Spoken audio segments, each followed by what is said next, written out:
Sometimes we get discouraged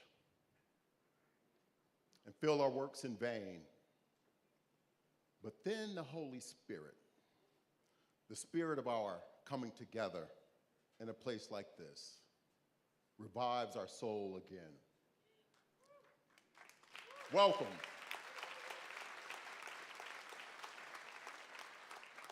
Welcome, everyone.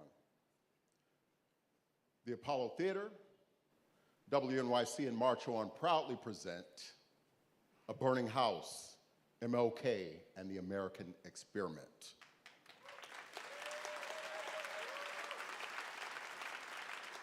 I'm Terrance McKnight.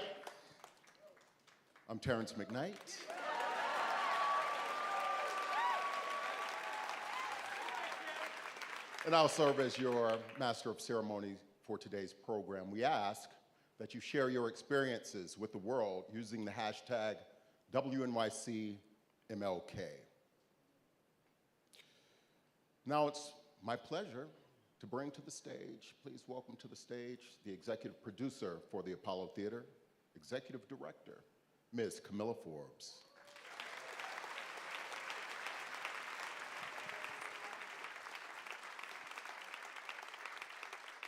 Hello, everybody. Hello, everyone. Welcome to the Apollo, everybody. Welcome to the Apollo. And thank you, Terrance. It's always a special time on MLK Day to present in partnership this program. We're so pleased to be here today, on a day also where we received some really exciting news that most of you might have heard about Marcus Garvey's pardon. It's about time, but it's right on time. He was today, absolutely. President Joe Biden pardoned Marcus Garvey posthumously. Marcus, a son of Harlem and Jamaica like myself. But we are so pleased to welcome you this afternoon because we are here to remember and celebrate and reflect on the joyfulness of Dr. Martin Luther King Jr. and the legacy he's left behind. Brenda William Butts and WNYC committed to presenting this program 19 years ago.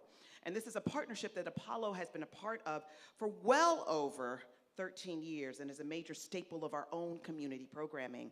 Partnering on this event with WNYC in collaboration with the March On Washington Film Festival has always been a highlight of our year. So today, we meditate on Dr. King at a time such as this. Tomorrow's inauguration ushers in a new age in our country. While we don't know the future, we do know that we will need the blueprint of the civil rights movement and subsequent movements for justice, freedom, and human rights even more. Buckle up, everyone.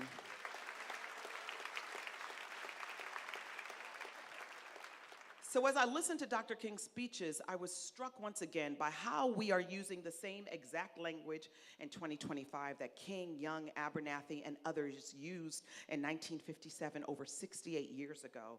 And on one hand, I can be angered, outraged, and saddened by this reality. But on the other hand, I'm convicted to deepen our own resolve even further and recommit the work of social justice and equality. The Apollo recognizes and works inside of movement work in the historical sense, as well as the movements of performers, of writers, of thought leaders that we present here on this very stage. We continue to tell the stories of struggle, triumph, and joy through music, dance, film, literature, and visual interpretation through all of our 4 stages, not only here in the historic building, but also next door at the Victoria. And what we learn from these brilliant creatives and intellectuals night after night is that we can each change the world by changing the parts that we occupy. It's all up to how we show up in it. Dr. King showed up for us over and over again. So I encourage all of us to show up. The dream, like the blueprint, is not ours alone. It is for future generations to finally win the fight for justice and equality. So with that being said, it's my pleasure to welcome to the stage Ms. Isasara Bey, Executive Director of March On, formerly March On Washington Film Festival, and please enjoy the program.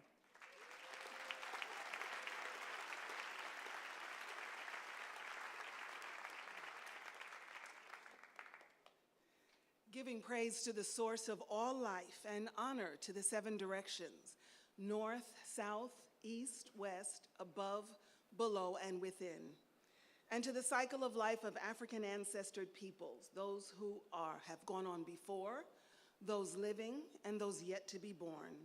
Because they were, we are. Because we are, they will be. I rejoiced when I heard them say, let us go into the Apollo Theater, this cathedral of culture.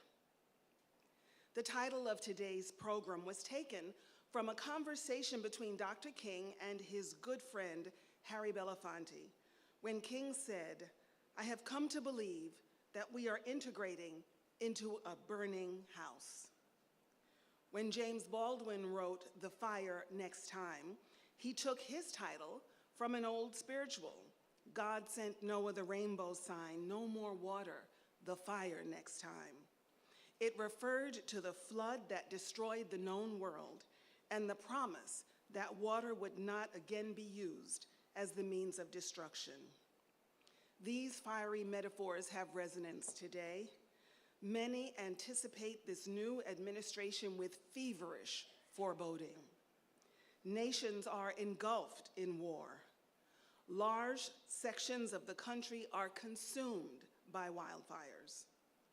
However, other fire references come to mind as signposts and inspiration.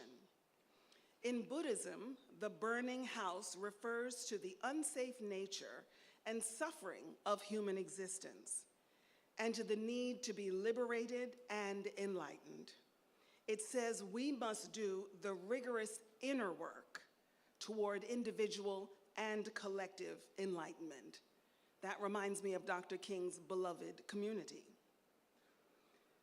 The 5 elements of the Chinese zodiac are wood, fire, earth, metal, and water.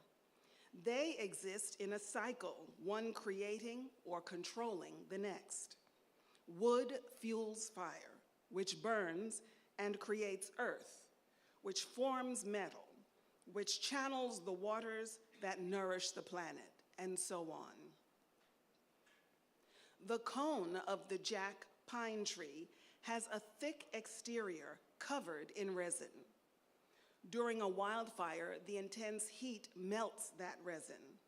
Then the cones burst open and release their seeds. The rich, scorched earth becomes the perfect womb for the next generation of forest to be born. Life to death to life. Yes, we are in a burning house. We are on a burning planet. The political and environmental fires are never more clearly intertwined as now. As a result, fear, cynicism, and despair become consuming and more addictive.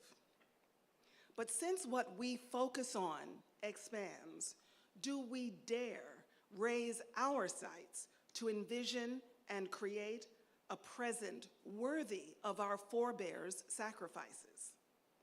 Then can we rise phoenix-like from the ashes into a new world of our own making, one that is luminous, beautiful, strong, and lasting. Thank you.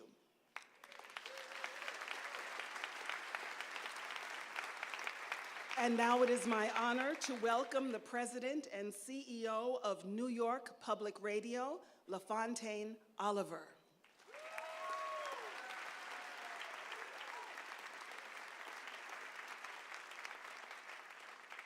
Thank you, Isisara. It is an honor to be here on this historic Apollo stage at the tail end of the venerated institution's 90th birthday year, and as the festivities for WNYC's centennial continue to roll on. And it's so great to be in a room full of so many passionate members and our shared community. I want to thank you all for joining us today. Now, every January, as the new year comes into focus, this phenomenal event offers us a chance to reflect on the many ways that our mission at WNYC to make the mind more curious, the heart more open, and the spirit more joyful works to further the vision of a just and peaceful society that Dr. King envisioned for all of us, one that embraces the kaleidoscopic beauty of our multiracial, multi-perspective, many-tongued nation and city. Americans certainly were not living in that society at the time when Dr. King and Harry Belafonte had the conversation that inspired today's theme, A Burning House, MLK and the American Experiment. And as we know, our nation has not yet fully achieved that vision. Indeed, we find ourselves at a time of great division and discord, a time when the threat of violence feels real and tangible, when so many around us are giving up on the pursuit of truth and basic fact or working actively to propose it. In other words, we're living in a moment that feels like the heat is turned up, all the way up, in a moment when it's most charged and indeed feels like the house is on fire. So, where does that leave us? I'm grateful to the artists and the thinkers with us today who will help us tackle that question from many different angles. For me and the incredible team I work with at WNYC, it leads us to double down on the profound and civic mandate that we shoulder with pride, to provide rigorous, fact-based journalism that uncovers corruption and shines a light on inequity and oppression in any form.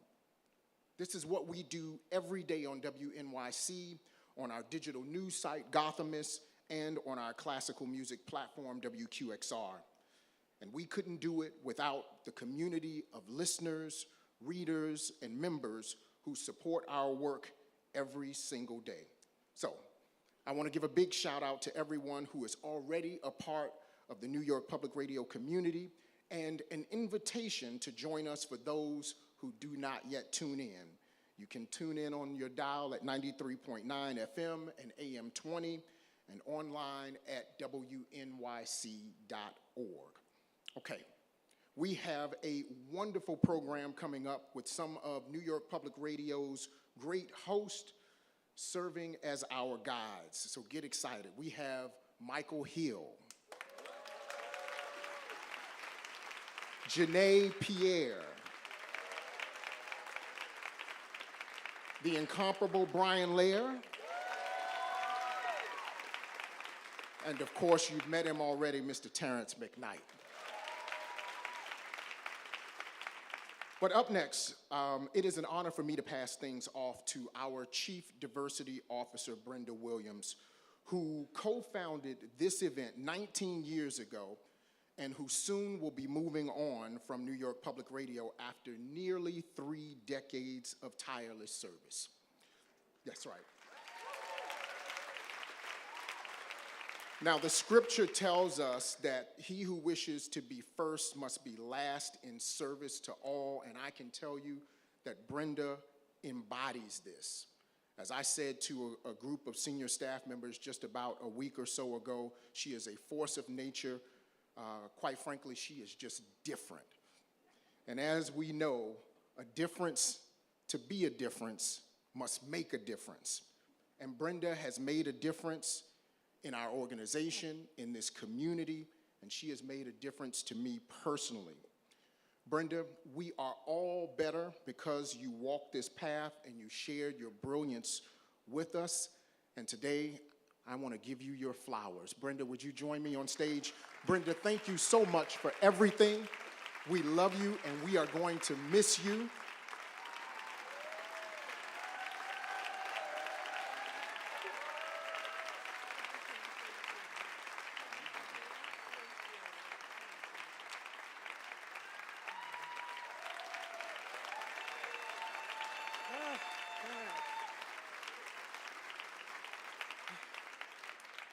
I'm going to take a couple of deep breaths because I'm getting emotional.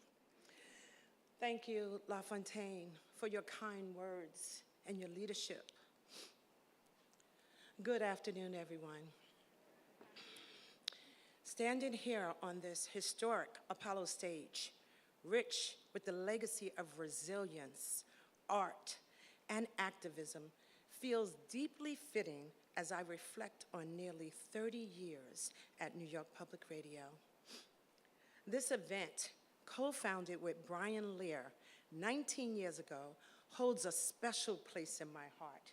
It has been one of the most meaningful chapters of my journey here. To Brian, thank you for being a colleague and an inspiration. Those who listen to Brian Lehr's show already know how remarkable he is, but working alongside him is even better. From day one, we dreamed of honoring Dr. King's legacy in a way that challenges, uplifts, and unifies us. And here we are, 19 years later, doing just that. I also want to thank our incredible partners, the Apollo and March On, for helping us bring this event to life.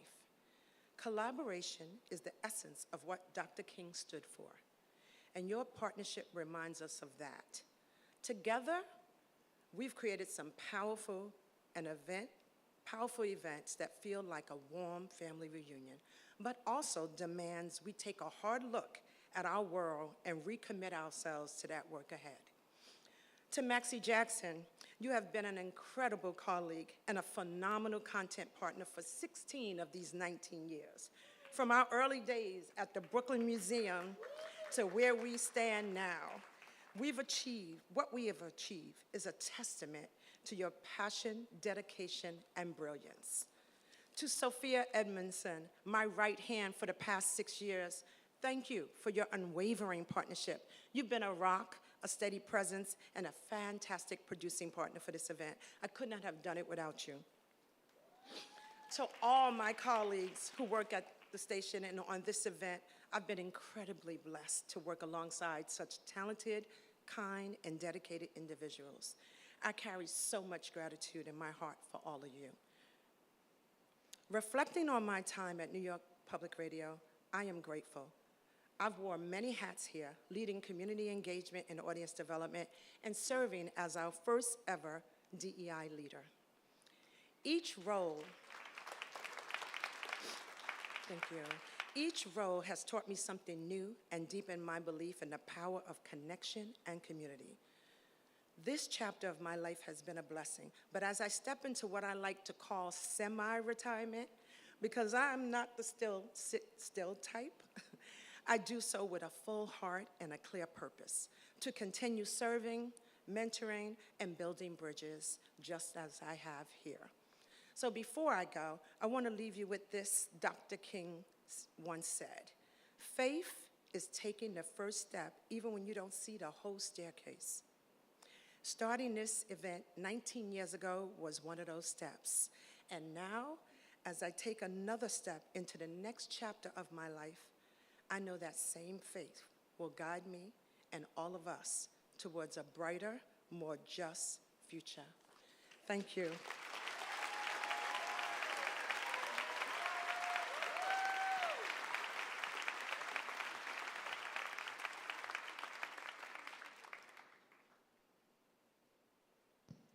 And now, please welcome to the stage your co-hosts for today's program, NYC Now host Janae Pierre and WNYC Morning Edition host Michael Hill. Make some noise, Apollo! Welcome to MLK 25, a burning house, MLK and the American experiment. We have so much to share today in honor of the Reverend Dr. Martin Luther King Jr. This is our 19th annual MLK celebration. In addition to political scientists, historians, authors, and activists, we have big musical performances. You will want to enjoy those. And a sermon or two. Or two. Wouldn't be a Sunday without two. Today's program is all about amplifying the life, activism, and impact of a man who literally put it all on the line for justice, civil rights, and the pursuit of the beloved community. Indeed, Dr. King had a supporting cast of hundreds of thousands, perhaps even millions. Share your experience of today's program by using the hashtag WNYCMLK, and please enjoy today's program. Please enjoy, yes.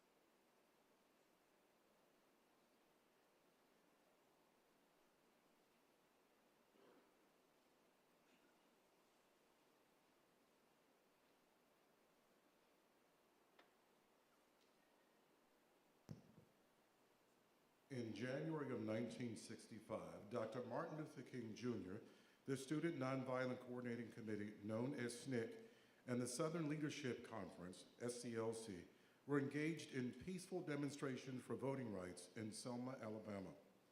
Mass arrests of the protesters gave way to violence when activist Jimmy Lee Jackson died after being beaten and shot by a state trooper. Sunday, March 7th, 1965, is infamously known as Bloody Sunday.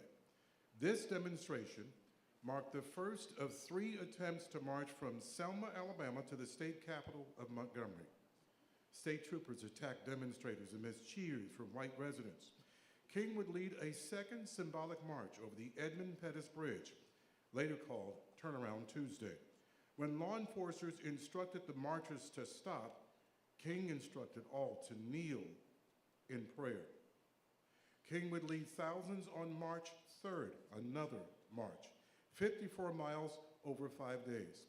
Once arriving at the state capitol, King delivered these words: "There never was a moment in American history more honorable and more inspiring than the pilgrimage of clergymen and laymen of every race and faith pouring into Selma to face danger at the side of its embattled Negroes."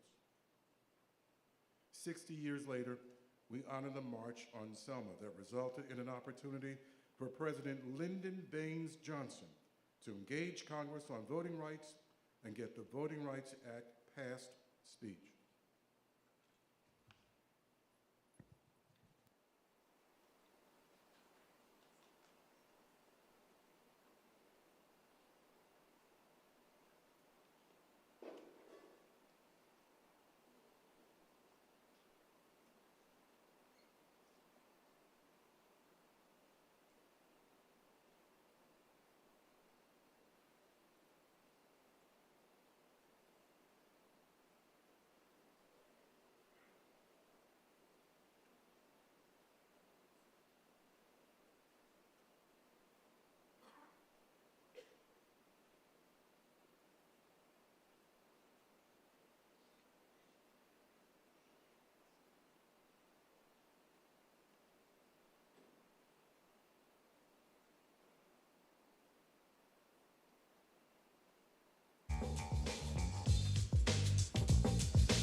Hello, Apollo.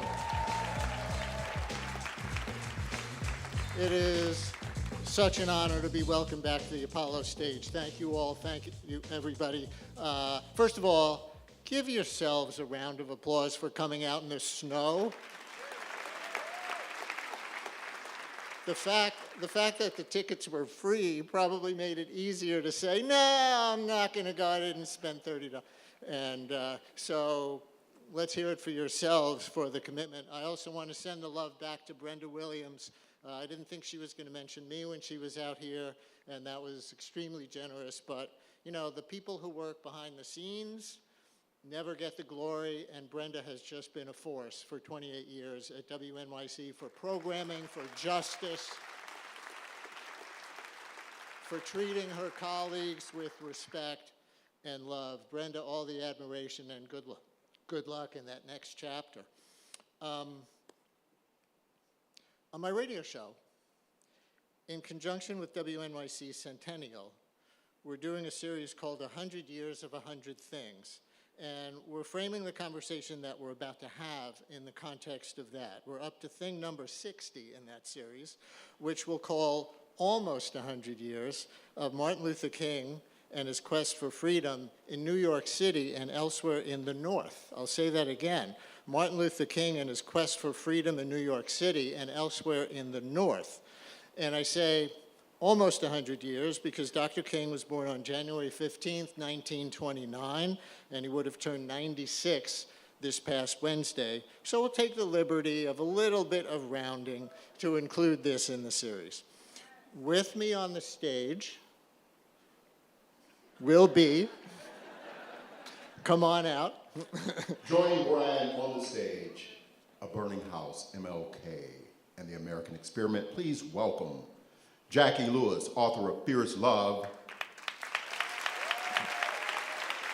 and Distinguished Professor of Political Science at Brooklyn College of CUNY, Dr. Jeanne Theoharis.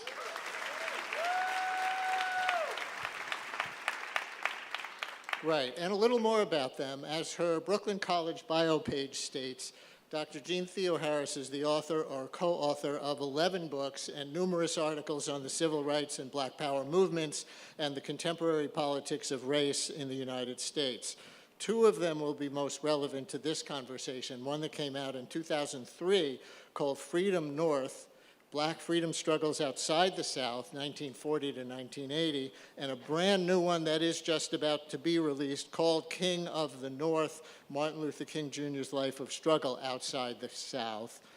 And the Reverend Dr. Jacqui Lewis, Senior Minister at the Middle Collegiate Church in the East Village, which persists as a congregation and is coming back as a building after it was destroyed by fire in the year 2020.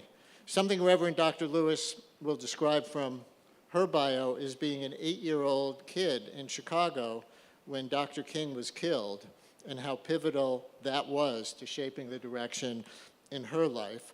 Reverend Dr. Lewis is also author of the book, which just the title will indicate how much she sees herself following in Dr. King's footsteps since 1968.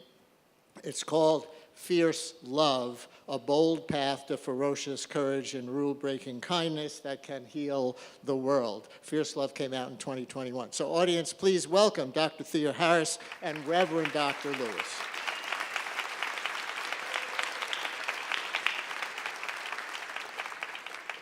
So let's begin in 1927. That's almost 100 years ago.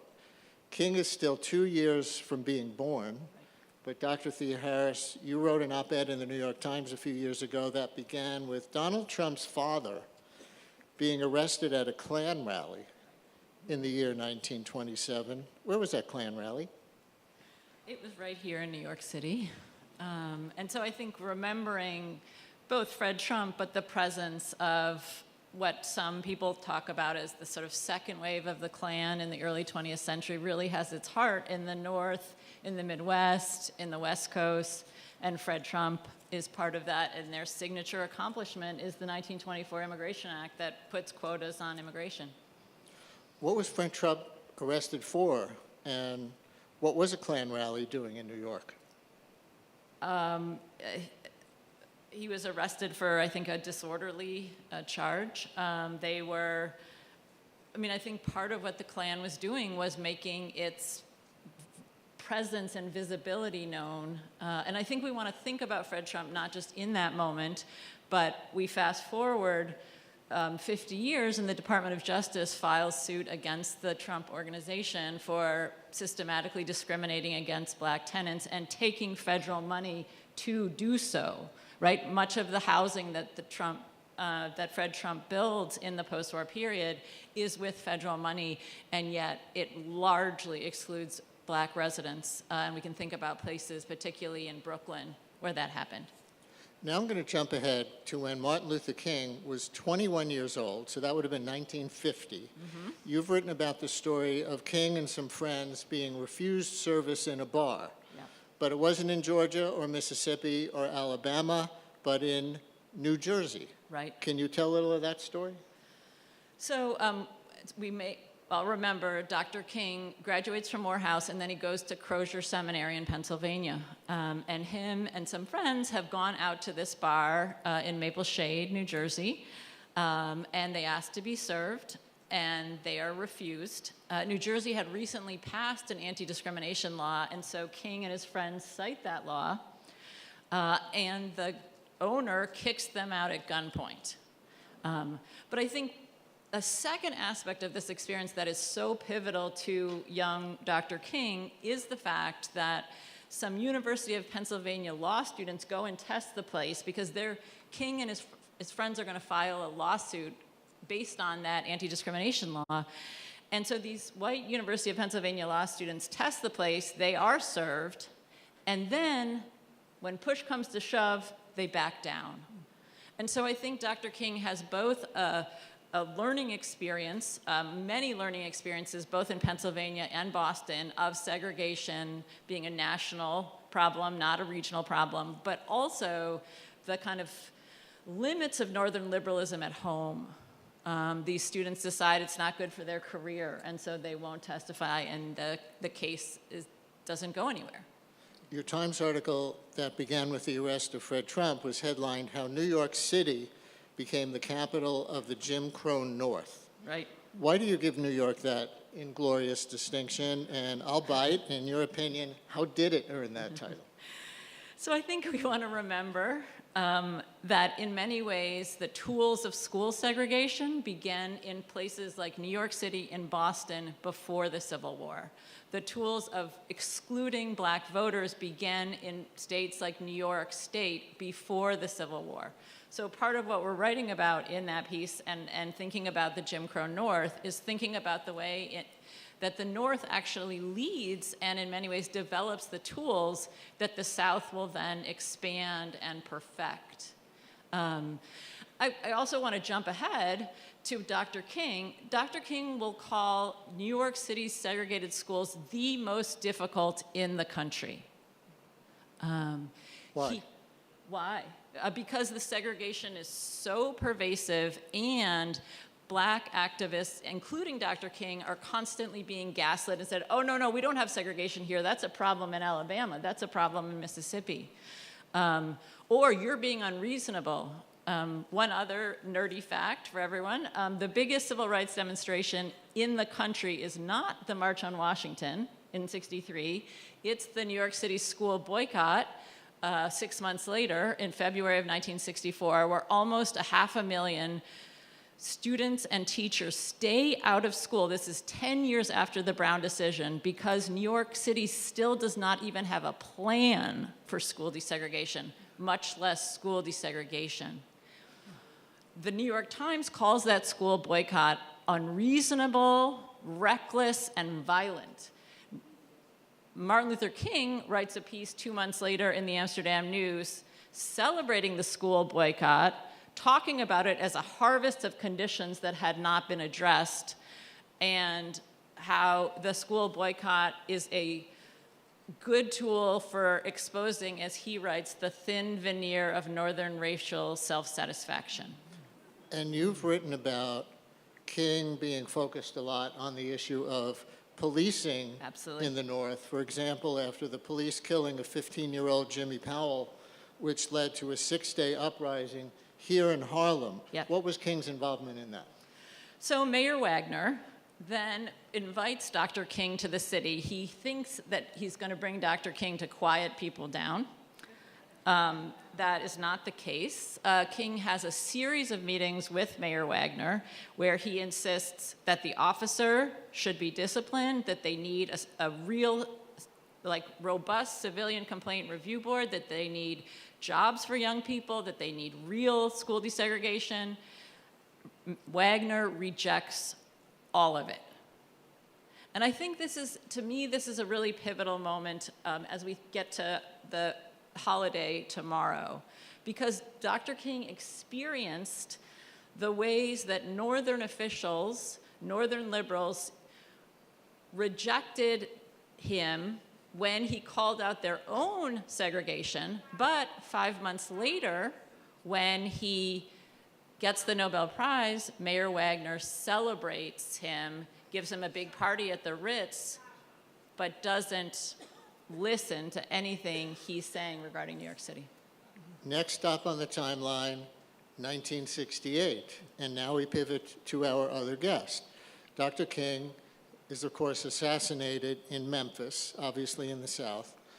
But Reverend Doctor, not yet a Reverend Doctor, Jacqui Lewis, you are an 8-year-old in Chicago.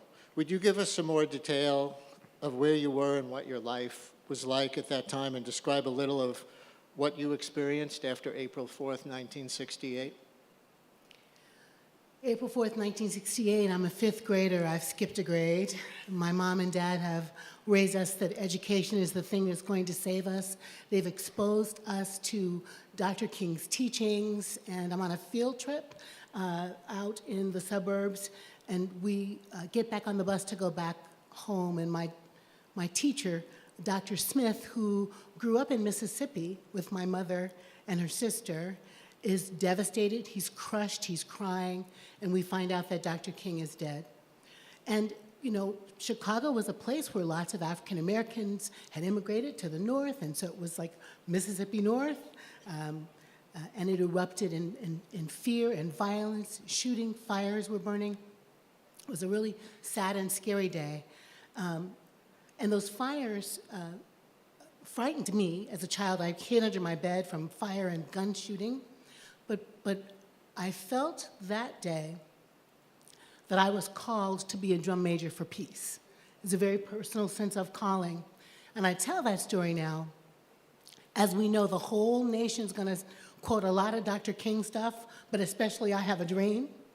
They're gonna nicen him up. They're going to remember that he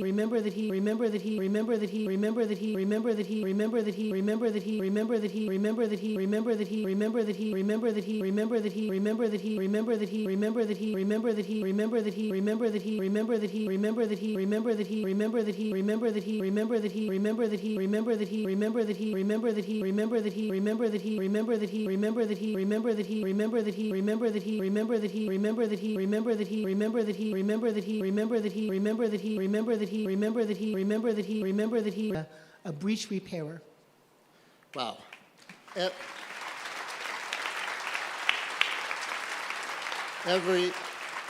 Every year in our WNYC Apollo Theater event, we try to take an aspect of Dr. King's life or work that may or may not be well known and build conversations around it. Our theme this year, as has been stated, is A Burning House, MLK and the American Experiment. That burning house quote comes from a conversation Dr. King once had with Harry Belafonte. And coincidentally, I see that just last month, you wrote an article in the Amsterdam News called Fierce Love in These Hot Mess Times, Let Us Love Our Nation.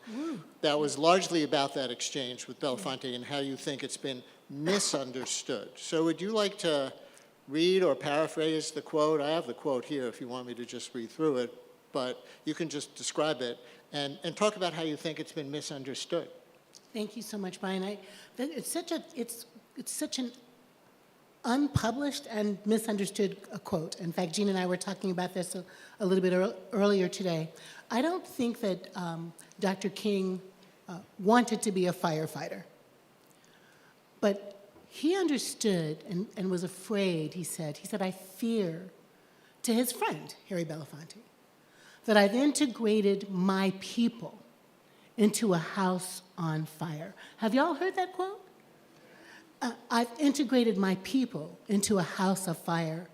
So his criticism was about America, that America was then a house on fire.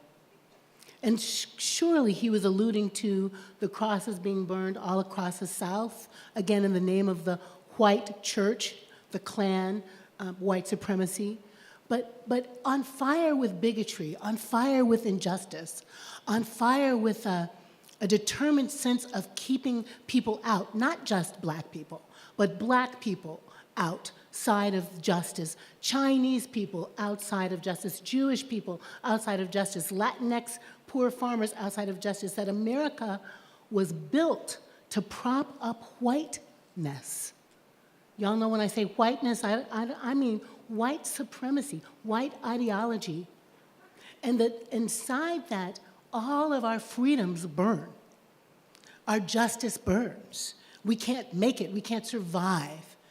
A house on fire, he thought he was integrating us into. And Harry asked him, what shall we do? So King wasn't saying don't integrate. But when Harry asked him what to do, he said, we have to become firefighters. Now today, that I have an imagination about that as we watch California burn, right? And as we watch Gaza burn, and as we watch Ukraine, burn, and Congo and Haiti burn, wars burn, right? What does it mean for us to become firefighters, friends? And as we go into this holiday, observing Dr. King's work, I think the only thing that can dismantle hatred is love. The only thing that can break through the darkness is light. The only thing that can quench these fires is the fiercest love of all. What does that mean in practical terms? Yeah, thank you. First of all, y'all, let's stop acting like love is some nammy-pammy, wimpy ethic. Love made people walk almost a year to work to get the right to ride on the bus. Love made teenagers sit at lunchroom counters and get their head bashed in with ketchup bottles and napkin boxes to desegregate that moment. Love makes people lay down their comfort. Love made people do die-ins in the street to protest the onslaught of Black death at the hand of the police. Love makes people go marching in the freezing cold so there can be a free Palestine and the hostages can be released. What I'm trying to tell you is love is inconvenient, okay? Fierce love is courageous. And the most important thing is love cannot bear lies. Love cannot bear lies. Some Christians get it wrong because, you know, Paul's love bears all things, believes all things, and hope, la, la, la, la, la. You know, love demands truth because the truth is what will set us free. This has been mostly a history segment, but not to ignore the elephant in the room. Yeah. In our last 3 minutes before they come out here with a hook. Here we are at this strange confluence of events, Dr. King's holiday and the Trump inauguration. The easy thing to say is King would have been a staunch member of the resistance even after the re-election. More complicated might be to say King was an advocate for poor and working class people across the lines of color, and working class people have increasingly been trending Republican, including 30% of Black men under 45 voting for Trump this time, mostly for economic reasons, twice as much as last election, while upper income people trend increasingly Democratic. Both Joe Biden and Steve Bannon have railed against the tech industrial oligarchy in the last week. Also, I have plenty of Black callers to my show who are skeptical of mass immigration because low-income immigrants have always been advantaged ahead of them from whatever ethnic group by employers and government policy for rising into prosperity. So do you have a theory on what Dr. King would be saying today, each of you, in about literally 1 minute each, no more than that? Or is it so hypothetical that it's just a stupid question?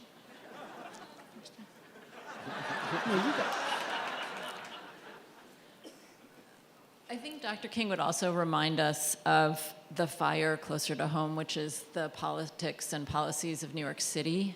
The fact that we just had the governor with the mayor decide to put more police on the subway as opposed to dealing with people's actual needs. I think one of the things that makes Dr. King so courageous is that he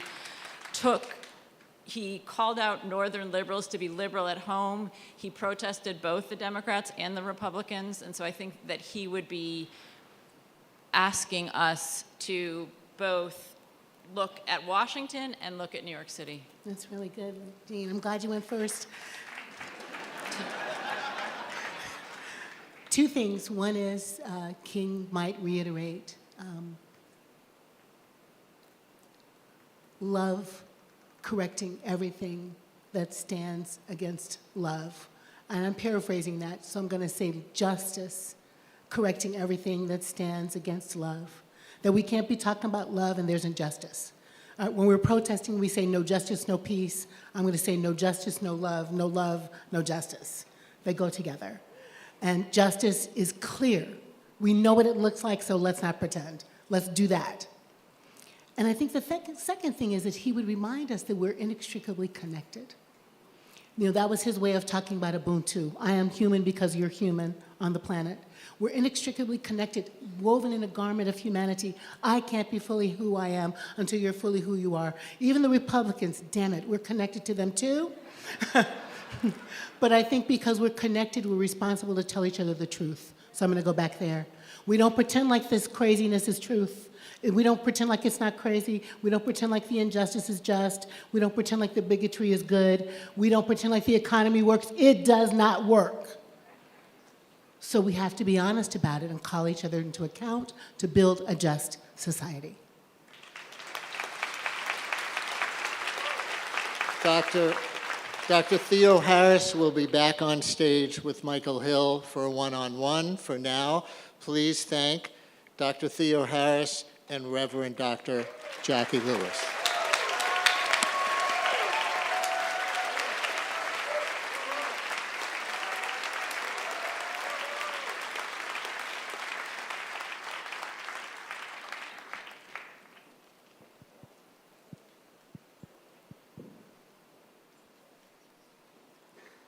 Please remember to share your experiences for those of you all here in the Apollo and watching at home. Share your experiences and your thoughts using the hashtag WNYC MLK. MLK really understood the power of music to bring people together. And so now, music.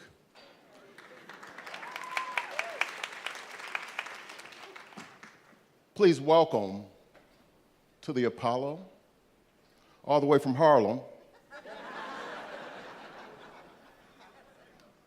under the direction of Dr. Tyrone Clinton, Jr., who sang in the same glee club as Martin Luther King did, years apart, and the Unsung Collective with accompanist Byron Buford.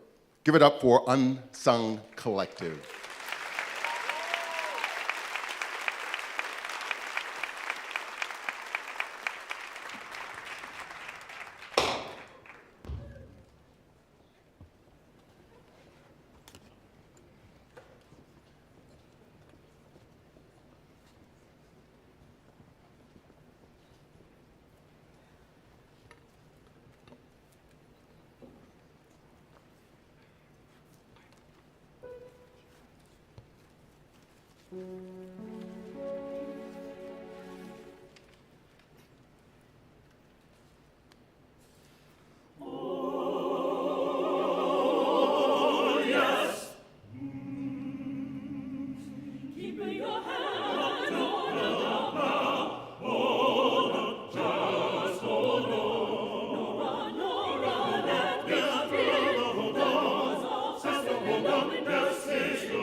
Sweet Home by U.Z. Brown Jr.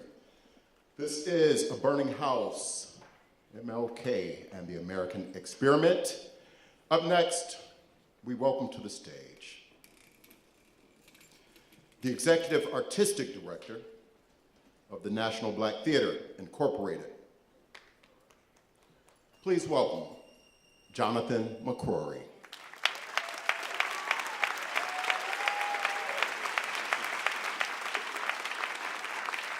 Hello, family. How are we doing today? It's important to know who our family is, especially today. In 2025, it will be a moment of choosing where you invest your time and where you give your grace, where you allow for your love to flow. Today, I am supposed to talk to you about agape love, a love that builds, that bellows, that grows in understanding, a love that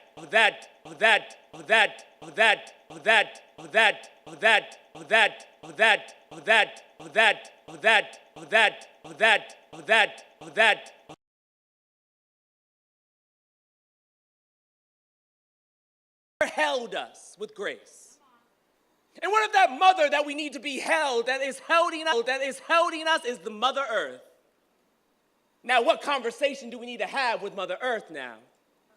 As she is burning us literally because we haven't cared for her. Now, what if the darkness that we actually need to have a conversation with is, how are we, citizens of this world, citizens held in Mother Earth's womb, right? How are we nurturing her space? Think about the mother when they're in the birthing process, when they're pregnant. We think about the food that they eat. We get a doula to make sure that they are taken care of. We talk about the different physicians that they need. Now I've gone a little bit off track. I'm going to go back on my script. But I want us to meditate on this very radical and necessary act of what womb are we in right now?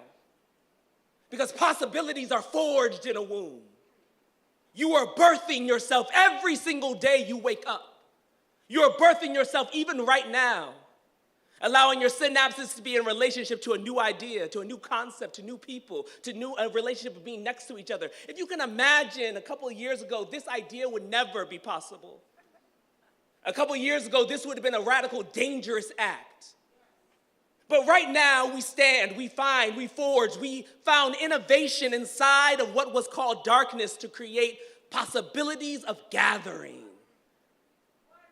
What gathering can we do inside of darkness, my friends? What gathering can we forge? So we're going to go back to agape love. For those who may need it, agape love is selfless, unconditional, and sacrificial type of love that often describes the highest form of love.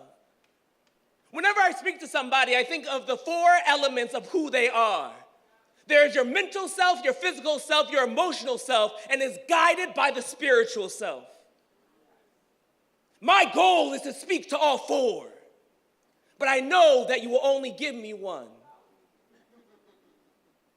You are conditioned by one of those selves. Mainly, most of us were never conditioned by the spiritual. We were conditioned by the emotional self, the physical self, the mental self. Just think about yourself and think about what you were trained to do. Were you trained that you were always the smart one in the room?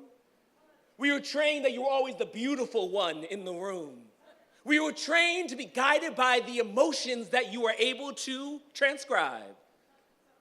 And it's not until the Spirit comes in that we get the purest form of that agape love. So maybe the quest that we need to invite ourselves in 2025 and beyond is, where do we allow for the Spirit to invade the mind, invade the body, invade the emotion, and allow for the nervous system to be brought down to a place where we can be communal with one another. Because this is a community. This is communion. This is where the body and the blood and the spirit are coming together to create a beautiful montage of possibility for something real to show up. There are words that MLK says, Martin Luther King Jr. says, that I will lift up in this moment about agape love. Agape is not a weak, passive love. It is love in action. Agape is a willingness to go to any lengths to restore community. It is a willingness to forgive, not 7 times, but 70 times. 7 to restore community.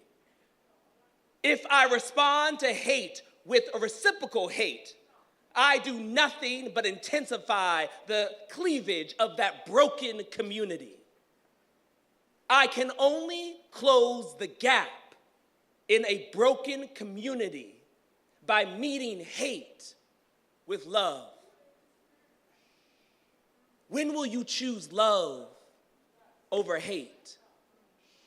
When will you choose love as a vestige of the ability to hold someone you do not know, a concept that you are not familiar of, a body that doesn't feel normal to you, right?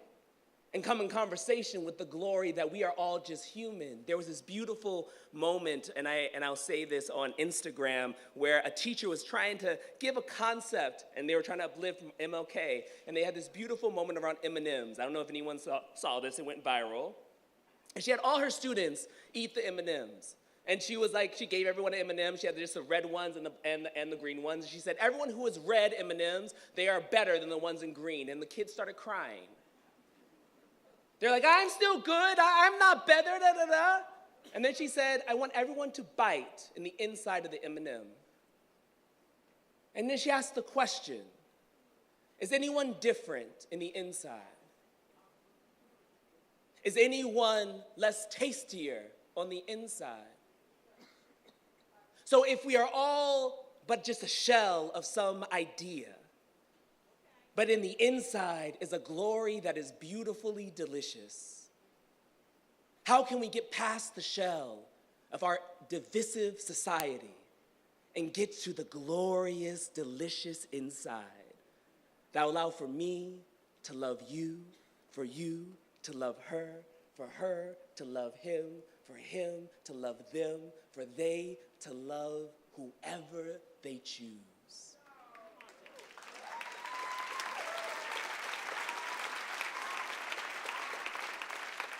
Claim the space of agape love in 2025, please. The systems that are around us are going to try to erode that very notion. And if you, this room, this one singular room, holds true to agape love, like a butterfly, we can affect the world. Delicate to the touch, but dynamic in our choices.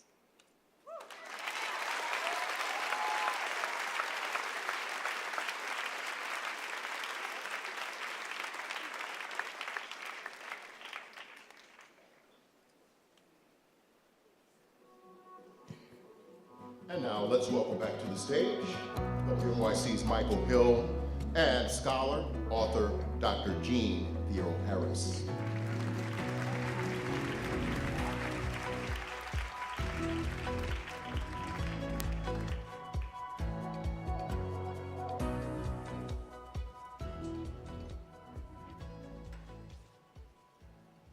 Dr. Harris, we have a lot to talk about.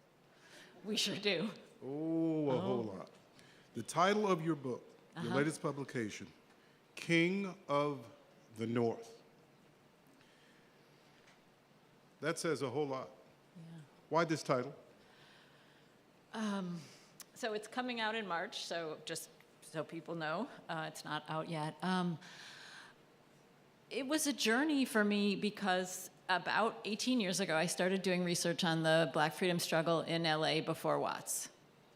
And I kept finding Dr. King in LA protesting school segregation, protesting police brutality, protesting housing segregation before Watts. But that's not the story we get. We get that Dr. King discovers the North after Watts. And so that was kind of the beginning of this journey where then everywhere I looked, I found him. And not just in 1966, but in 1956, right? And as we were talking about in the earlier panel, it comes out of his own experiences coming of age as a student at Crozier and at BU. Now, you say that, and you make this clear, that King considered New York City the center of the struggle for Black equality. Yeah. Let's go through this. Yeah. Police brutality and policing. Yes. So I want to tell a story. This is 1958. People may be familiar with this picture of Dr. King being abused by the police where he's half Nelsoned on the police station counter. This gets taken in Montgomery. He's gone to see his friend Ralph Abernathy in court, and a photographer sees the police abusing King.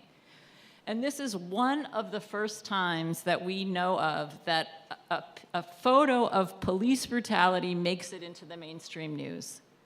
And so people, Black people across the country are sickened and, of course, also are in community with what has happened to Dr. King.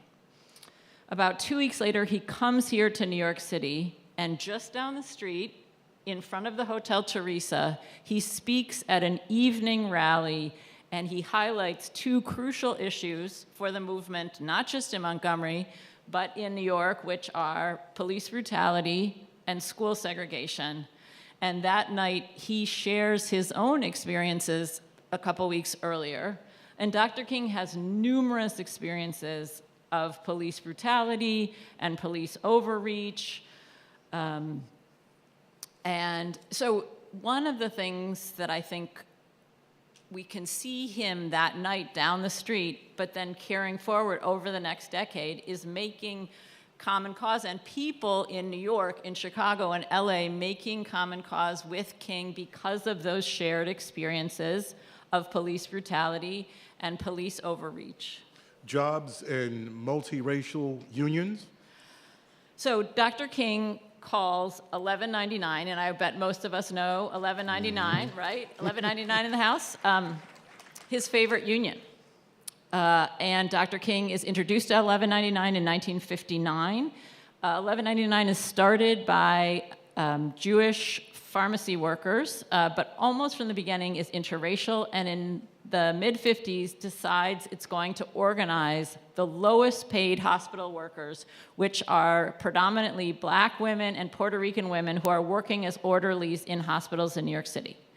But most of those hospitals are classified as private or charity, so those women do not have the right to a union. And so they are going to have to strike to even get recognition. And Dr. King meets with them, and he says, count me in, call on me.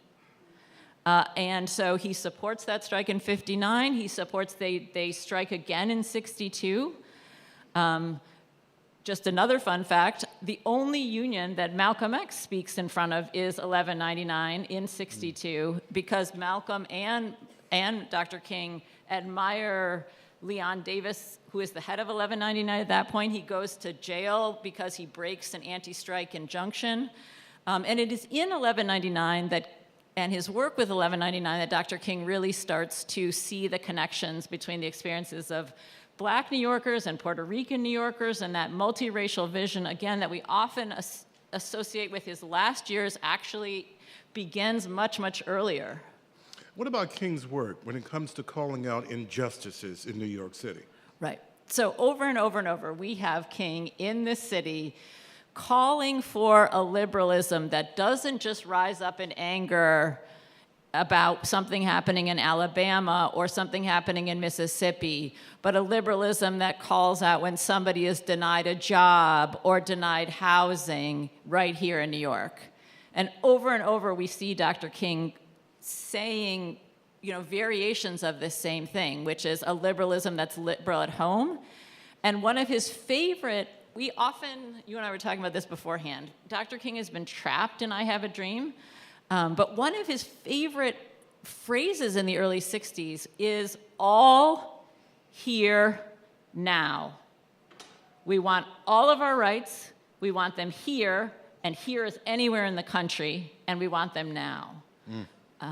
And so the all here and now is a different, and he's asked about this over and over because he says it so much. What do you mean? And he's willing to give a timeline for when rights are going to happen in the South, but interestingly, he's not willing to give a timeline for when they're going to happen in the North. Dr. Theoharis, he called out the injustice and indignity of school-age children in New York City, mainly Black and Puerto Rican school-age children. Right. I think a couple of things. The first is, and we heard both from Reverend Lewis and from Jonathan McCrory, the notion that the love that goes to all lengths. And I think sometimes we forget that when Dr. King is talking about nonviolent resistance, we're not just talking about bus boycotts, we're not just talking about sit-ins at lunch counters, we're talking about school boycotts, we're talking about rent strikes, we're talking about disrupting city life. So the all lengths, right? That injustice, Dr. King will say over and over, is comfortable to too many people, and that the task of love is to make us uncomfortable with injustice. Now, there was a boycott that he encouraged, a school boycott in New York City in 1964? Yes. Because of this? Yes. So the school boycott here in New York, there was one in Chicago, there was one in Boston, and King stands resolutely with those school boycotts, in part because one of the issues in a place like New York is they're saying, oh, we like the Brown decision, we just think it doesn't apply to us. And then the superintendent of New York schools at the time says, you know what, we're not going to call this, he instructs other school administrators, say, don't say segregation, say separation. That's what we have here. We have separation. And so part of what Dr. King and part of what Black activists in New York by 1964 are responding to is that what we would call today gaslighting, right? This over and over, we don't have segregation here, and yet schools are dramatically overcrowded in Black and Puerto Rican neighborhoods. They get less resources, they get less experienced teachers, and Black and Puerto Rican teachers find it very difficult to get hired, right? So what segregation looks like in New York City schools is both in terms of students and in terms of who gets hired. You know, I know you're passionate about this, and a lot of people may not know the exact role that Coretta Scott King played in the activism of Martin Luther King Jr. Right. So the first thing to know is that Coretta Scott King was more political than Martin Luther King when they meet. So Coretta Scott goes to Antioch College, and at Antioch College, she both has similar experiences of the segregation of the North, and she is introduced to the Progressive Party. And if people know, the Progressive Party runs a third-party candidate in 1948 to both challenge both the Democrats and Republicans around segregation and around Cold War militarism. And Coretta Scott King, like Paul Robeson, like many other sort of Black radicals, right, will support that Progressive Party. So she meets Bayard Rustin, she meets Paul Robeson before she meets Martin Luther King. Okay, so she's coming to the table with a vision of anti-racism, anti-poverty, anti-militarism. Coretta Scott brings that to the table. And then, just to give you one more moment, so they get married in 1953. And as we know, the Montgomery bus boycott starts in 1955, and 6 weeks in, the King's house is bombed. And Coretta and baby Yolanda are in the house. And luckily, she moves fast and gets them out so they do not get hurt. But as you might imagine, Martin's dad and her dad come down and they say, you need to get out of here. You need to get her and that baby out of here. And she says, no. I'm not going anywhere. We're not going anywhere. And people talk about Coretta Scott King as being beyond steel. And that in many ways, we need to understand that what Dr. King is able to do is in part because of what Coretta Scott King, that beyond steel nature of Coretta Scott King.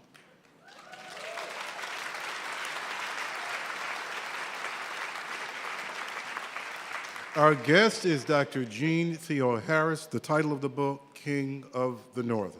Dr. Theoharis, thank you. Thank you so much.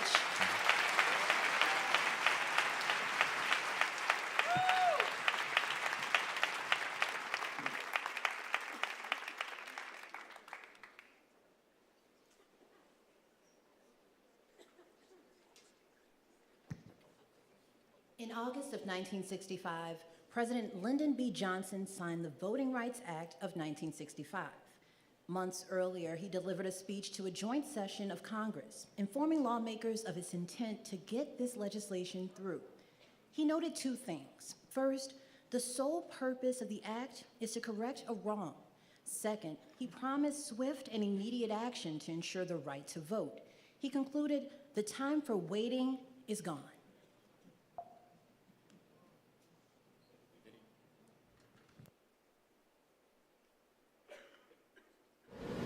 The stories of our nation and of the American Negro are like two great rivers, welling up from that tiny Jamestown spring. They flow through the centuries along divided channels, When pioneers subdued a continent to the need of man, they did not tame it for the Negro. When the Liberty Bell rang out in Philadelphia, it did not toll for the Negro. When Andrew Jackson threw open the doors of democracy, they did not open for the Negro. It was only at Appomattox a century ago that an American victory was also a Negro victory. And the two rivers, one shining with promise, the other dark stained with oppression, began to move toward one another.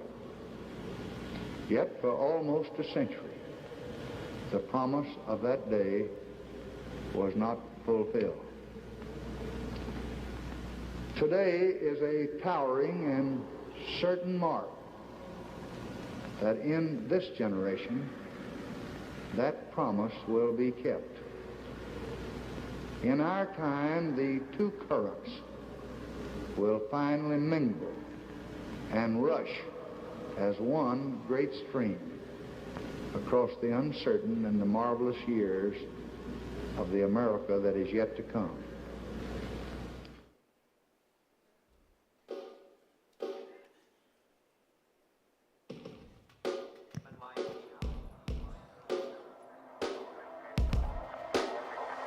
This is A Burning House, MLK and the American Experiment. Please remember to share your experiences and insights with today's official event hashtag WNYC MLK. And now welcome back to the stage, NYC Now host, Janae Pierre. She'll be joined by Christina Greer, an associate professor of political science at Fordham University, and Rashad Robinson, social justice leader, strategist, writer, producer, and the former president of Color of Change.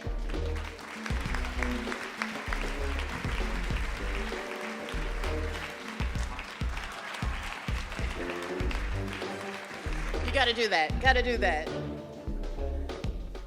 All right, Christina, Rashad, thank you both so much for joining me on the stage today here at the Apollo Theater. We are here to discuss how Dr. King engaged power and how we can do the same today. So let's start the conversation by thinking about Dr. King's definition of power. Christina, how did Dr. King look at his own power and the power of Black Americans to inspire and initiate change? Well, thank you for having me. I think we should start thinking about power and empowerment, because Dr. King not only believed in educating others about their individual power, but empowering not just individuals, but a collective, groups of people, not just in the US South, but across the United States and also across the globe. So we have to remember that Dr. King, one, when he was speaking about power, he's known as a domestic terrorist. The sort of rebranding of Dr. King is a much later American phenomenon. There were many people who did not understand or appreciate how he wanted to empower not just Black people, but poor people. Because we have to remember, when he's assassinated, he didn't die of old age, he didn't die of cancer, he was assassinated on US soil.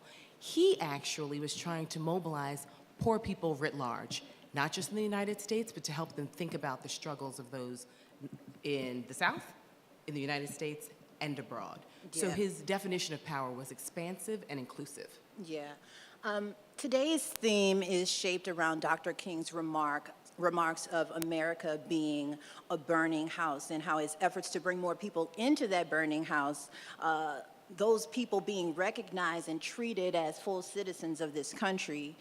How much of that power was dependent on white America and, you know, their moral compass that points in the direction of equality, justice, and a true democracy?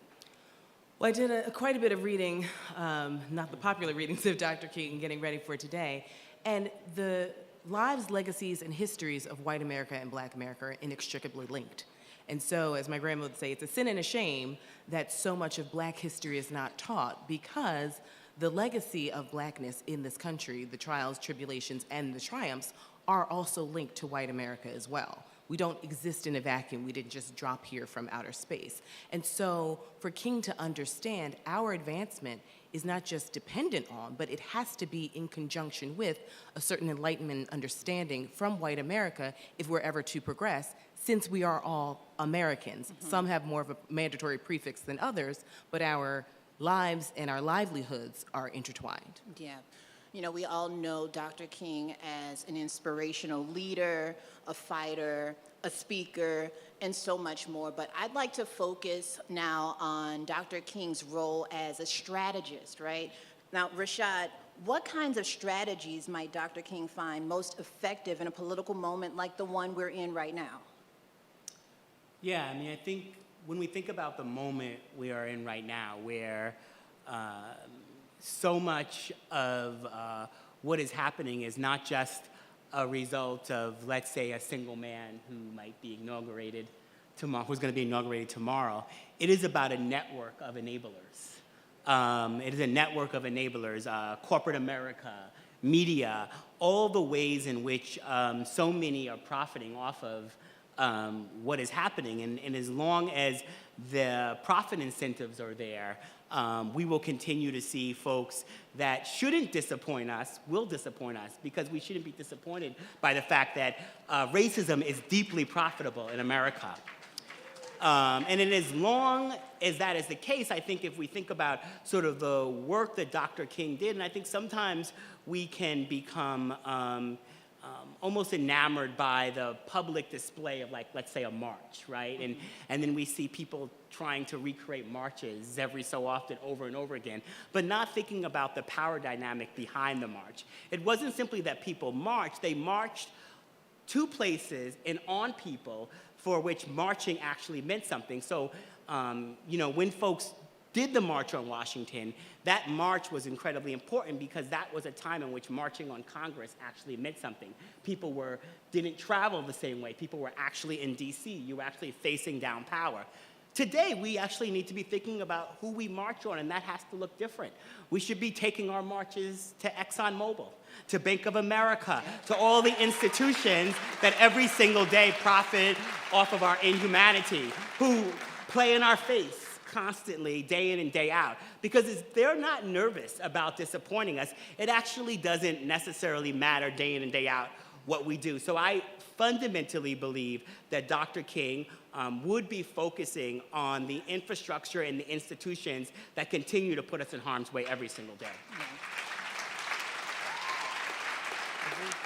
Now, Christina, as an author and a professor, I know you're quite familiar with those individuals who are bearers to King's legacy. I'm thinking particularly about Black women in the South, right?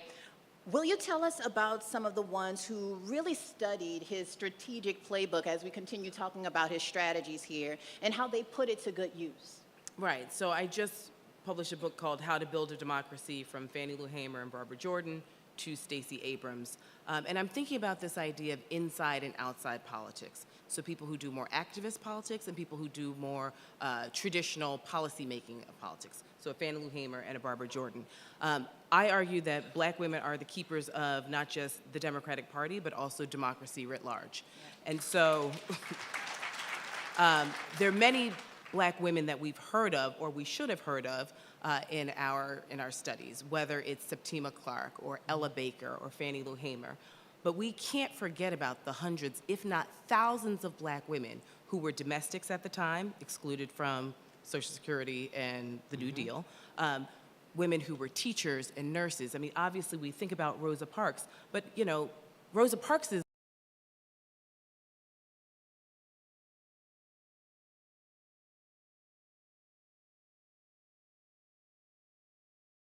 playing the piano all over the South to raise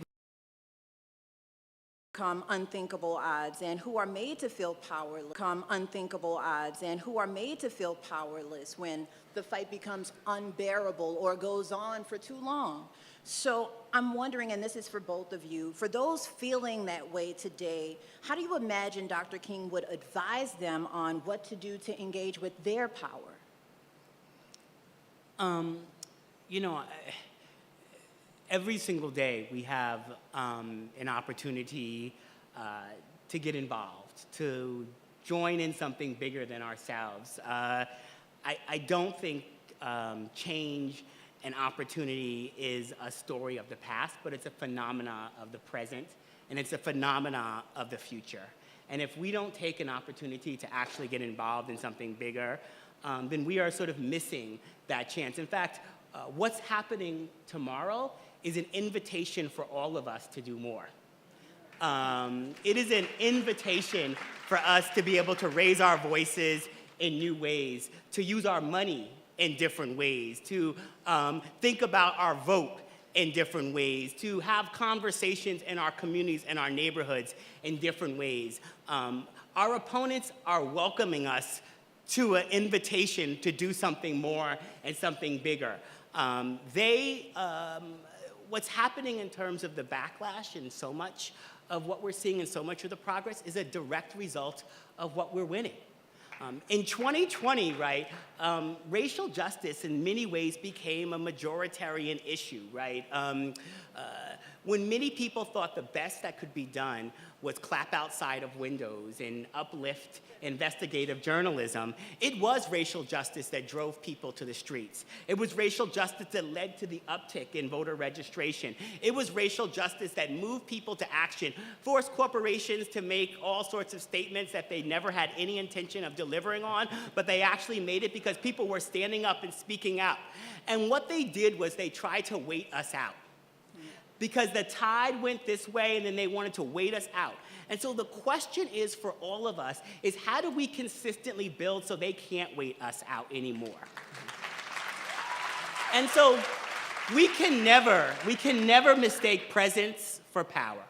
Presence is visibility, awareness, retweets, shout outs from the stage. Presence is good, but when we mistake presence for power, we can think that we've done something that we haven't actually done. We can think that a black president means that we're post-racial.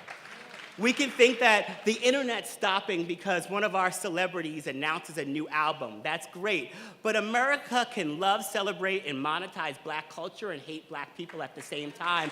And those two things don't actually have to be in conflict. And so as long as we recognize that power is the ability to change the rules, sometimes it's the written rules and other times it's the unwritten rules. And we do not ever change the rules without people in motion building power and forcing people to do things that they don't otherwise want to do.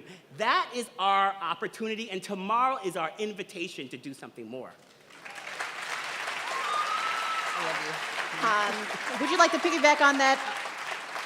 Yeah, I mean, what I'll just say is this. I oftentimes paraphrase LBJ, my favorite president, because he said, if you can essentially convince the poorest white man that he's better than the Negro, then you can pick his pockets all day long. And so, you know, when you said Dr. King helped mobilize black and brown people, he also mobilized poor white people.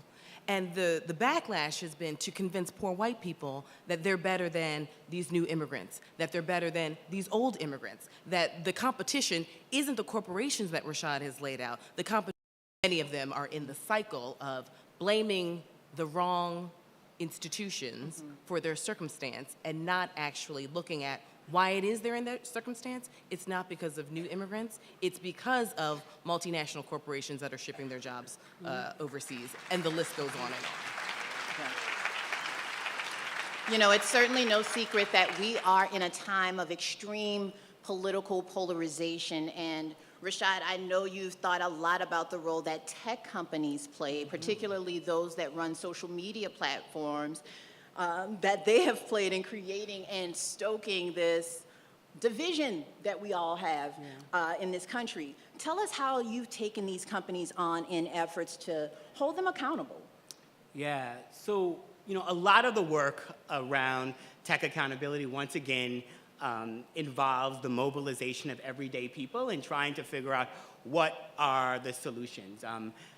It is not a mistake that our technology is unregulated. Self-regulated companies are unregulated companies. And so as a result, the tech companies can do basically whatever they want. And without rules and regulation, they will continue to put profit and growth over safety, integrity, and security, and profit off of every single aspect that goes wrong in our society, and all of the ways in which racism, misogyny, homophobia, all the things that sort of can drive likes and clicks and shares will be profitable for them. And so a lot of the work we have done, a lot of work I have done over the years, has really been focused at holding these companies accountable. I did co-lead the $7 billion boycott of Facebook, which was the largest boycott in American history. And one of the things we learned about during that boycott in 2020, the advertiser boycott, was just how much these companies have insulated themselves and how little we have gotten from Congress in terms of regulations. And so then I went up to Congress and I testified about reform and worked to try to actually push. And what I've come to realize is that once again, this goes back to what I've said about power, is that we will always lose in the back rooms if people are not lined up at the front door. And tomorrow on the stage during the inauguration, we will see the CEOs of the biggest tech platforms sitting on that stage, essentially continuing to open up their platforms for the very worst aspects of our society. And we may think our use of Facebook, our use of Google, our use of all these platforms are free. They allow us to put our information, but you are the product. And so our cars are not safe because of the benevolence of the auto industry.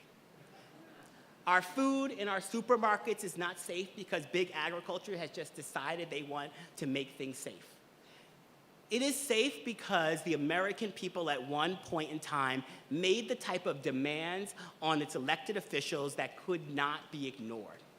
And those demands forced the Congress to act and actually deal with very rich and powerful people and create the level of consequences that were at the scale necessary to make sure that folks could no longer put us in harm's way. Because the technology that has so much potential to move us into the future is dragging us into the past. And every single day, tech platforms are actually operating in a way, and they will actually tell you that they believe that they do not have to follow civil rights law. In fact, there's something called Section 230 of the Communications Decency Act, which allows them to do all sorts of behavior and not be accountable, meaning they have the same type of immunity. In fact, the only folks that kind of have this deep level of immunity in our society is tech platforms and police. And both of them have been able to use that type of immunity to target black communities, to target brown communities, to target those who have been oppressed and exploited. And then they tell us a story, and I want to end here. They tell us a story to make us think that it's unfortunate, almost like a car accident. And this happens a lot with corporate America. This happens a lot with the sort of billionaire class, that they tell us a story about inequality that is unfortunate rather than unjust. And so when they tell us a story that is unfortunate rather than just, we end up thinking that we need charitable solutions to structural problems.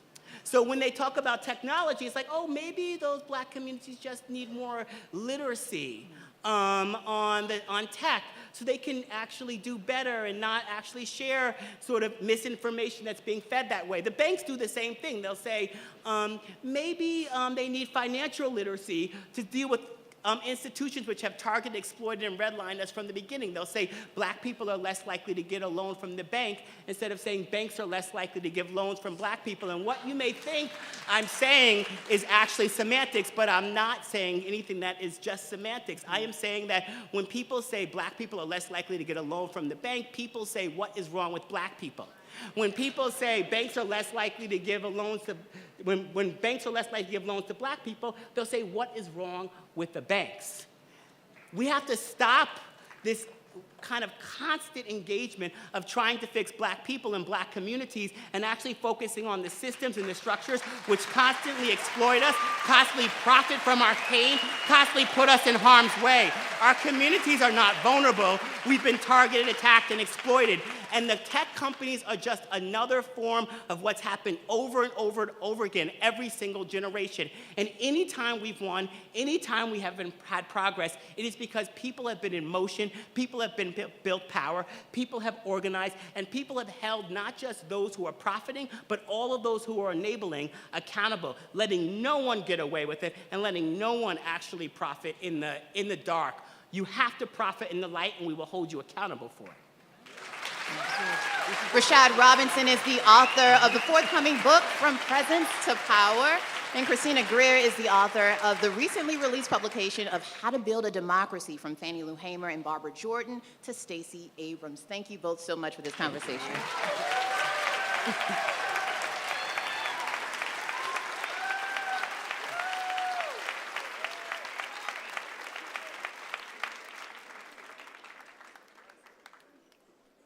Let me say that even though I said we had made great strides on the question of segregation, the problem there is not yet solved.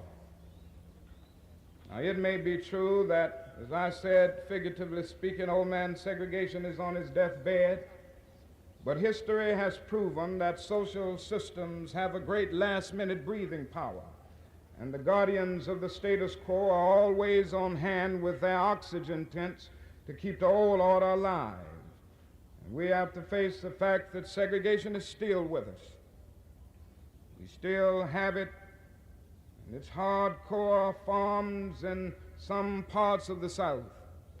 And we still have it in its de facto expressions in almost every state and city of our union. But I'm absolutely convinced that if democracy is to live, segregation must die.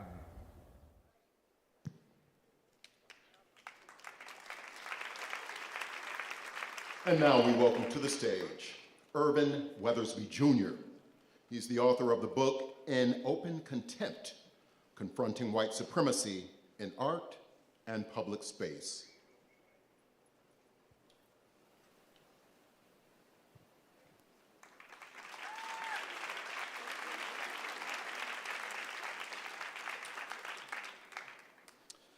First, I want to say it's such an honor to be here with you today to really give thanks and praise to Dr. King, especially as my book, In Open Contempt, Confronting White Supremacy in Art and Public Space, was released 12 days ago. So I'm really excited to be here. The book is an exploration of public art and monuments that have been raised, those that remain, and those that have yet to be erected. In 2017, I returned home to New Orleans to visit the site of 4 racist monuments that were removed in the city. And in the process, I take you around the world. I go to Europe, the Caribbean, all throughout the South, and even a Native American reservation in South Dakota, where I explore other works of art inspired by white supremacy. One site that I visited is on the National Mall, and it is the memorial and monument of Dr. King.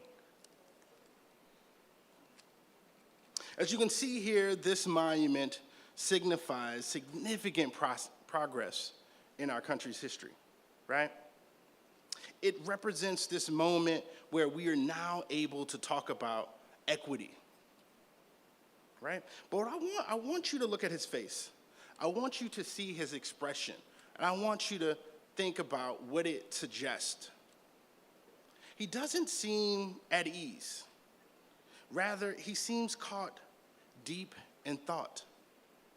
What does this mean, you might ask?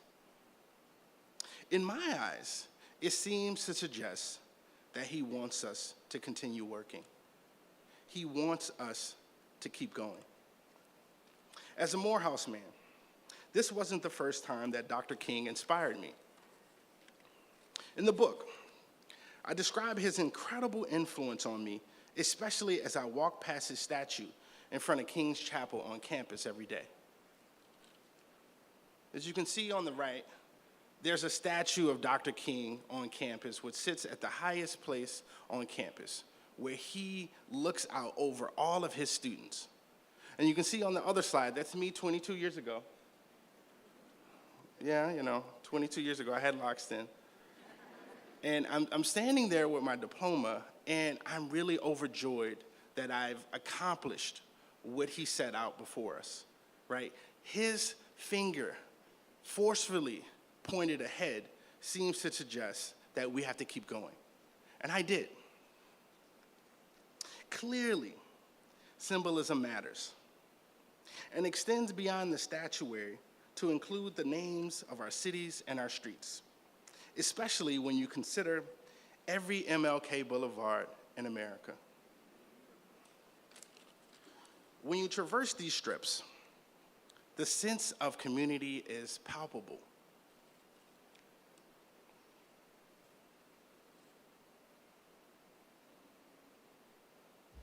I'm good on any MLK Boulevard. I'm good on any MLK Boulevard. That line by Jay-Z, I think, completely embodies that feeling that you feel when you go down MLK, right? That feeling of returning home to your own. But, as you may know, these strips are often found in communities that still suffer from acute poverty. This was not Dr. King's dream. Above all his lofty goals, economic equality remains elusive. The wealth of white households is still 10 times more than that of his black counterparts, 10 times. So to honor Dr. King right, let's demand that we get more in terms of investments for our community. In Open Contempt is a book that challenges us to do just that, to reimagine what our society can be. Every street, every monument, every work of public art, we can control. We can demand a better control of our subconscious. So I challenge you to think about all of those places where you live, all of those monuments that you walk past every day. What are they suggesting about our future, about our present? And what can you do more? You can find an Open Contempt everywhere books are sold. Thank you, guys.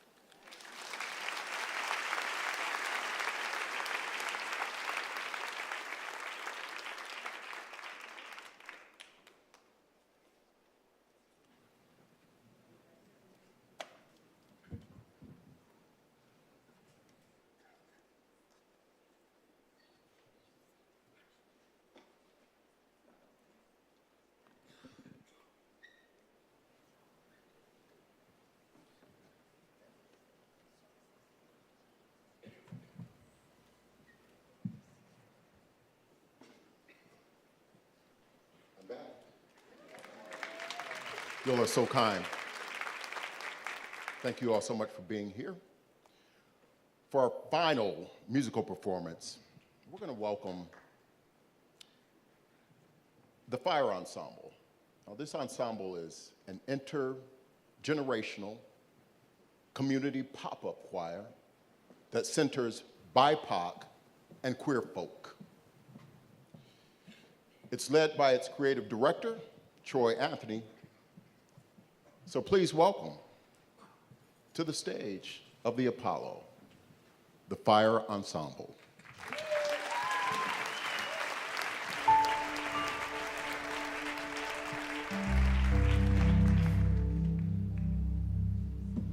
Good afternoon. I'm so grateful to be here, celebrating, thinking about the legacy of Dr. Martin Luther King Jr. Enjoyed listening to all the speeches and the talks. This part of the program might be a little different. I know you're expecting like somebody to sing at you. I'm not here to do that. I'm here to ask you to sing with me and to lead you through a little bit of a meditation. I think something that is important to remember at this moment is that we have so much power in our bodies, and that there is no reason for us to be afraid. So if you would, if you have things in your lap, you can just put them down. You don't need them. You don't need your phones. Just be here with us. And I'd like to invite people to take the palms of their hands. You can put them on your lap, face up if you feel like you need a little energy. Or if you feel you need some groundedness, you can put them face down. You can close your eyes if you like, or soften your gaze. And I just want you to notice your breath. My good friend Jonathan McCrory talks a lot about breath. This piece is very much inspired by his unifying breaths technique. And you'll hear his voice in a little bit. I want to invite you to take a deep breath in and let it out. Another one, deep breath in and let it out.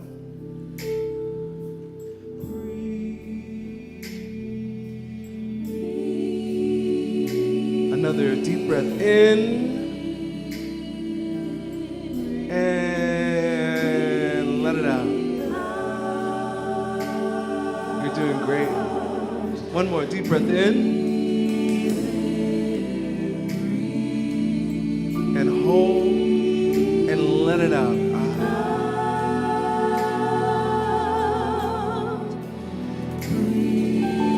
I believe in what my breath can do. I believe in what my breath can do. Oh, I believe in what my breath can do. I'm breathing. Can you say that with me? I believe in what my breath can do. I believe in what my You can sing it. Say, I believe in what my breath can do. I believe in what my That's it. I believe in what my breath can do. I believe in what my breath I'm breathing. I'm breathing. Say it again. Say, I believe in what my breath can do. I believe. Do you believe that? My breath can do. I believe in what my breath can do. I believe in what my breath. Oh, I believe in what my breath can do. I believe in what my Say it. breath I'm breathing. I'm breathing. Great. Everyone take a deep breath in. Say in, 2, 3, 4, and let it out. 2, 3, 4. Again, breathe in. 2, 3, 4, and let it out. 2, 3. Now in for 2. Ready? Say in, 2, and breathe out for 2. Good. Breathe in for 2, and let it out for 2. Ready? And now breathe in and breathe out. Breathe in and breathe out. Breathe in, breathe out. Oh, say it with me. Say, I believe in what my breath can do. Oh, I believe in what my breath can do. Hey, I believe in what my breath can do. Say, I'm breathing. Oh, say it again. Say, I believe in what my breath can do. Hey, I believe in what my breath can do. Yeah, I believe in what my breath can do. Oh, I'm breathing. Oh, say breath is my anchor. Say breath is my anchor. Breath is my anchor. Oh, breath is my anchor. Say breath is my my healer. Breath is my healer. Breath is my healer. Breath is my healer. Oh, breath is my healer. Say breath's a provider. Oh, breath's a provider. Breath's a provider. Oh, breath's a provider. Breath can do the impossible. Breath can do the impossible. Breath can do the impossible. Breath can do the impossible. Say I'm breathing. I'm breathing. Oh, I'm breathing. I'm breathing. I'm breathing. I'm breathing. I'm breathing. Hey, say I'm breathing. I'm breathing. I'm breathing. I'm breathing. I'm breathing. I'm breathing. You are the cultivation of wisdom wrapped in flesh. You are the cultivation of possibility made real. In every breath that you get to take, something is shifting inside this planet. Futures are being written that we have never even known. And those futures that are being written is what I need, is what our future needs, is what our children need. I was crafted from that kind of technology. That my ancestors of people who were born into fortitude, also ancestors who were kings and queens. But those ancestors actually said, one day there would be a Jonathan, and I'm going to show up for him in this moment. I'm going to wrap my words with joy, and from that joy, allow for something magical to show up. That is what I'm asking for you to understand, that your presence right here is a gift. Remember, that breath is a gift. The next one is a gift. Energy turned into manifesting something real. What realness will you do with the time you have and the seconds that you're in?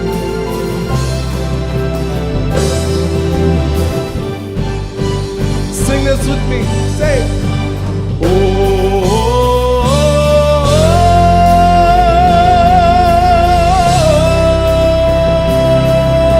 oh, this is our war cry. Say,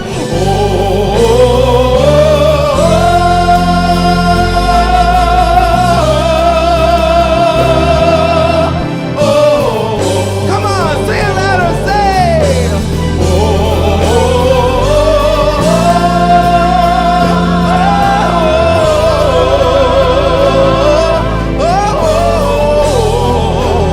last time, say,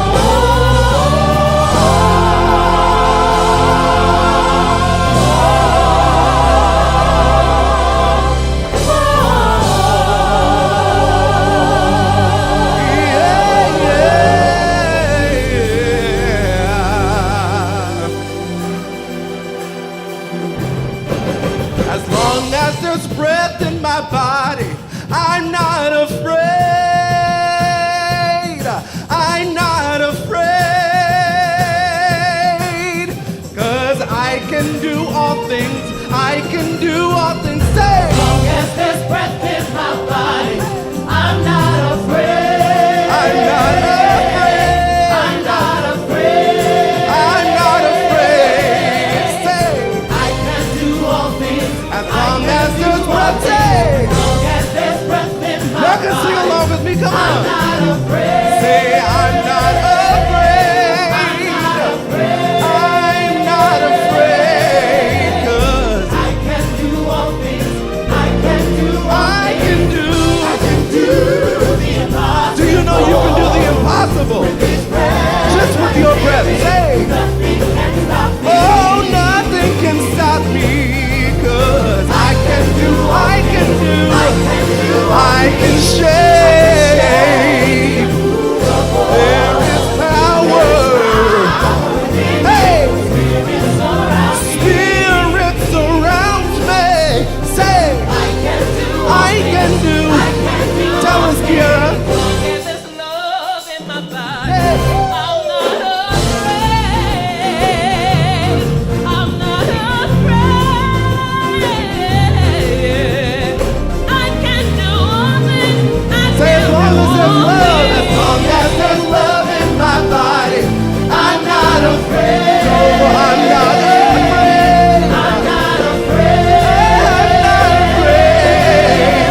Thank you so much.